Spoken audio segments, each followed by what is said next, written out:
My comments are going to be relatively brief, I think, perhaps just 10 minutes, since it's very difficult to try and summarize many of the themes that have been raised during the course of the discussions today. And clearly, all of the contribution that I heard, but many that have been reported on, have produced extremely thoughtful views about legacy, not only from the past, but in terms of what might be happening in the future. So these few minutes are just really me trying to pull together one or two of my thoughts about where we are. And I suppose if I tried to use one word to describe what I'm going to say over the next 10 minutes, it would be paradox or paradoxes. But I won't labour that word too much, but let's start first of all with the paradox of time, the temporal paradox. From what Alan Brimacombe was saying this morning, we can get a flavour of this problem, because in many respects, the further we move away from 2012, more and more events in East London intervene to, in fact, determine, to structure, to, in many ways, start to shape East London's future. So the longer we have between 2012 and what is now and the future, the more difficult it will be to discuss the legacy of London 2012. We'll soon, in fact, be discussing the legacy of Crossrail as it enters in 2018. We'll soon be talking about many other developments, not least, of course, Brexit. So the further we get away from 2012, the more difficult it is to describe or ascribe particular developments to the Olympic Games themselves. Conversely, as many speakers have here outlined today, and Paul did, in particular when he focused on the Olympic Park and its surrounds, many of the developments that were instigated or catalysed or accelerated as a result of East London holding the Olympics will take a number of future years to really come to fruition. Housing developments being one, but certainly the completion, quotes, of the park and the development of the links between Stratford and Canary Wharf will take some years to come. If we talk about the intangible legacies, it's even more complex, because we're talking about future generations of people, whether they own houses, whether they go to school, or whether they simply work or live in East London. So there is a paradox here about the legacy of any particular mega event. The further we get away from it, the more difficult it is to isolate the impacts. But in fact, legacy itself means if it's going to work in some ways, it will unfold through future generations. I call that the temporal paradox. There is another kind of paradox that I want to talk about, which is this business of East London being integrated with the rest of the City of London. And that's very evident, because I think many of you will use Stratford Station this evening, probably. And I always read these TfL statistics. It must be very boring, but over 200 trains an hour at peak times pass through Stratford and stop at Stratford. Stratford's linked to 160 tube and other stations in London itself. So there is this connection between East London and the rest of London that did not exist before 2005. And it could have been catalysed, it could have been caused, it could have been accelerated by. But whatever it was, it in fact has led to East London being closer to the rest of the city. If we look at East London in the round and we think about regeneration from a previous period, Canary Wharf, then we look at further statistics there and discover that people working in banking and financial services in Canary Wharf now outnumber the people who live who work in banking and finance in the city itself. So the city has moved east quite dramatically. And as this employment has risen in Canary Wharf and surrounding areas, so the interchange between people from west to east has taken place to a much greater extent. So what we can say is that if we look at the movement of capital and the movement of labour, the interaction between east and west, the interaction between the east and the rest of the city has increased very significantly since 2005. And in some ways that means that East London begins to look like the rest of London, which means in fact also that it takes on many of the characteristics of London that are bad as well as good. Bad in the sense that no one can afford property here any longer, but well, who can in London anyway? Walthamstow is now full and its price rises are shooting up. South East London is now full. People are having to move out of London, highly regrettably. So in this sense, the city and East London are integrating, are coming together. On the other hand, when we think about East London and what the aspirations are of many people in East London, and indeed the reports on East London, we discover that most people in East London still think they're a bit different to the rest of the city. And that's not because of supporting West Ham or their behaviour at a park or anything like that. It's because, in many respects, East London is and does have a continuing migrant community that is really rather different still to many other parts of London. Brent is perhaps closest to places like Newham and Tower Hamlets. And even when you think about these new technologies, this creative industry sector in Hackney Wick, a number of reports there have focused on how these creative industries have merged in, my quote, what's called the Wild East. So, and this is a very respectable report from a very, quotes, respectable research institution. So London seems to be bringing the East into it. On the other hand, the East still is determined in many respects to be different. And I think in a number of contributions, colleagues have talked about that in terms of not only the economy, but also the cultural aspirations of East London compared in particular to the West. Now, another paradox that I would point to is that if you talk with people from across the world, if you talk to people internationally, and particularly those who come from future host or bid cities, and one example recently that we've come across is Tokyo. When one talks with people and reads their press, whether it's in Japan or in Singapore, the Straits Times, or in Rio, in terms of the local press, the interesting thing is that the international view of London 2012 is that it was an enormous success. Do we try to emulate the London model? That was Rio's aspiration. That indeed, when you read about it, not only in the official documents but in the press, they want to copy what's happened in London in terms of what they feel to be the legacy that's being delivered.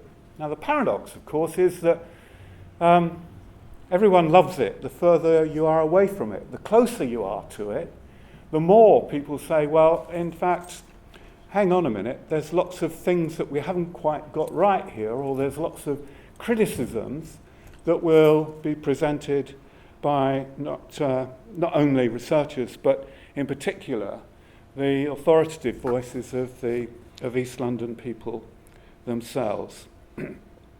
So I suppose, in a sense, the final paradox I want to draw attention to is that I'm fairly convinced in my own mind that government, here I speak of central government, and I'm not really making a particular political point. It could be the Conservatives, it could have been a coalition, it might be, in fact, New Labour. But I think central government, by and large, and in particular civil service people, have said it's done, it's dusted. East London is really now relatively successful. We can leave it to, shall we say, the market, as Conservatives would say, to deliver the rest.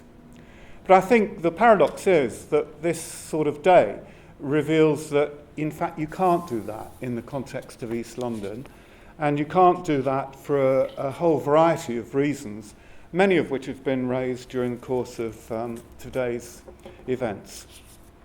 And I'm not going to touch, I really would just mention them. One, clearly, housing has not worked. It doesn't work throughout the country, it doesn't work in London as a whole, it hasn't worked in East London, and a number of researchers here today has demonstrated that we do not have affordable housing that local people can live in. And I think the figures will demonstrate a very significant proportion of the poorer sections of East London having to move as a result. Secondly, in terms of employment and pay, more people are in work, but the pay is continuing to be extremely poor. So we live in an hourglass labour market where many people are at the top, lots and lots more are at the bottom, and there's not much in the middle. East London reflects that and has a high proportion of people at the bottom, and that is persistent over the last decade or more. Thirdly, in terms of public spaces, it's increasingly difficult to identify, arguably, what are public spaces in East London, as we hear from Paul about the developments that are taking place within and around the park. Land is now owned by developers. Public spaces are places that people will have to really say we own them if they wish to continue to be conceived as public rather than private spaces that the public's allowed to visit. And I think finally, just one observation. It seems to me that in looking at and reading about the London Legacy Development Corporation, people such as Paul Brickell, who are working in it, are doing an incredible job attempting to reconcile what often many people call the irreconcilable, the commercial interests that drive many of these property-led developments on the one hand versus the social interests on the other. And Paul is very clearly an advocate and supporter of trying to develop social amenities for the local community. But we know that the Legacy Development Corporation is has a limited life shelf. It's not going to be around for very much longer. So who is it that's going to be responsible politically for the future of East London? Will it be then devolved, just left, shall we say, to the local authorities? Will it be left to inward investors and the developers themselves? Will it be a kind of combination of some sort of future forms of governance that we really don't know at the moment? It would seem to me that one of the crucial things about East London is, on the one hand, its future and its potential is something that is difficult to plan, but on the other hand, it's certainly the case that without any public engagement and public bodies, and let's hopefully suggest even democratic public bodies involved, then the future of East London will be one that we should be concerned about. So those are my closing comments. Just a comment really on what you pointed out. The latest ONS figures show that Newham has the largest displacement population. 22% of the population have moved out. Wow. Since June 2000. Seems Most of them young families, according to this, without mixing their own. Yeah. I just wondered if you could comment about the whole issue of kind of population churn around Stratford. I mean, Because obviously there's the young team of professionals who are kind of mobile and who are in East Village for a bit and then move on. But the whole issue of kind of, young families, people with young children not being able to afford to stay, basically. Absolutely. And joining the great Coptic diaspora, which has been going on for a long time, but now being accelerated. Do you have any thoughts about how public engagement with that issue could do something about that? There are a number of different groups of people that are under, if you like, threat in terms of moving out. And I think some are more voluntary than others, but there is what one might call a kind of, the politicians called it the squeeze middle. It's not in fact a middle class. It's what sociologists used to call a respectable working class. Ordinary folks who actually are bringing up their children, doing good, decent jobs, but jobs whose pay levels are not particularly high. And I think many of those are in fact seeking to live in areas outside of London, some of whom continue to try to commute into London. And the interesting point, perhaps, is that in the context of East London, there is no one ethnic minority, and I call white ethnic minority, that this is particularly evident on. All of them who reach a certain point in terms of their income status, as it were, try to purchase or to move to family homes that are outside of London. That's what's often called the squeeze middle. Beneath that squeeze middle are a significant household, sets of households, shall we say, families and extended families, who in fact are on extraordinarily low pay, and their pay cannot in fact meet the rising rents of the private sector or indeed the socially rented sector. And I think they're also being forced to move, or they having to move because the rents are rising to high levels. There is a professional class, moving up the ladder, there is a professional class of young people who move in, stay, and then leave, and are relatively, if you like, well off, and certainly better off.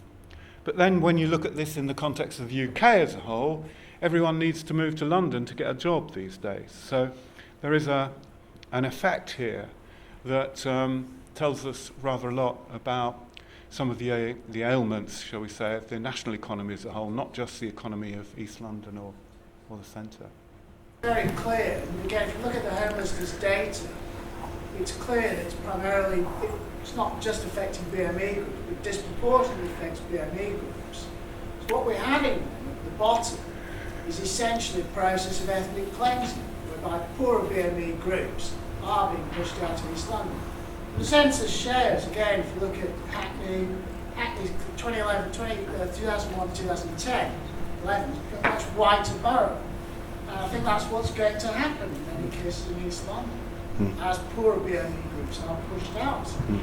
And it is, obviously, yes, there's a certain amount of voluntary movement for those who are better off, the squeeze middle, but at the bottom, it's largely involuntary. Sure. Across the three boroughs of Tower Hamlets, Newham and Hackney, Tower Hamlets had the highest social housing of those three boroughs, well into the period 2003-4-5. Its figures have really plummeted very significantly over the last decade. And so the kind of impact in terms of the different ethnic minority groups that have been affected by Tower Hamlets has been really quite sharp. And I think that's true, but in slightly different ways in Newham and in Hackney as well, Paul. I'm not fundamentally disagreeing. I think essentially the three local authorities have got slight differences between them, but the underlying transformations that you're describing is true.